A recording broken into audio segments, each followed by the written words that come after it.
Kasunod ng panawagan ni Pangulong Marcos Jr. ng courtesy resignation sa kanyang gabinete, binanatan siya ng isang dating opisyal ng palasyo na nagsabing mahina ang kanyang liderato. Samantala, tiwala rin ng opisyal na panalo si VP Sara sa impeachment dahil hindi raw babanggain ng mga politiko ang sentimiento ng taong bayan. Si Carlo de la Peña sa balita. Ang tingin talaga sa kanya, mahina ang liderato niya.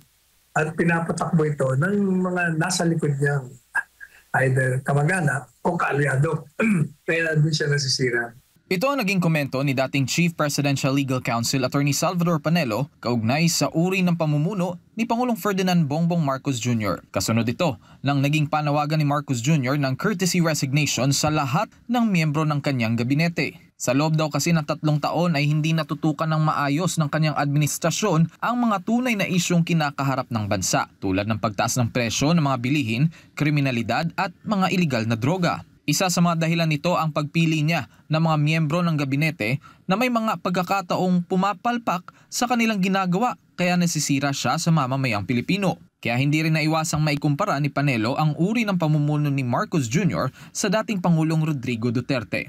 Pero si Duterte nung courtesy resignation, he will fire you. Pagpasok pa lang ng isang kabinete meron, minura niya na you're fired.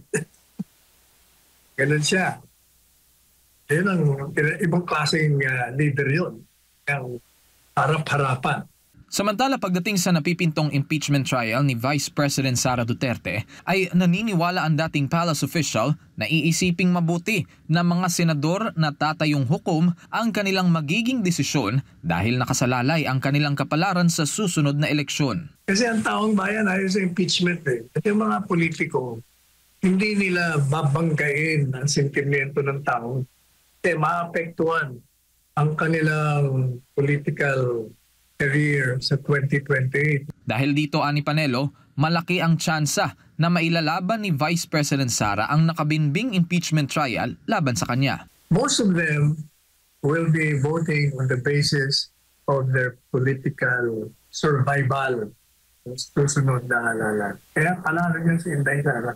Sa isang liham ay ipinaabot ni Senate President Francis Cheese Escudero kay House Speaker Martin Romualdez na handa na ang Senado na tanggapin ang prosecution panel mula sa Kamara para sa pagbabasa ng impeachment charges laban sa pangalawang Pangulo sa darating na Hunyo 2 ngayong taon alinsunod sa Rule 1 ng Rules of Procedure on Impeachment Trials. Para sa Diyos at sa Pilipinas kung mahal, Carlo de la Peña, SMNI News.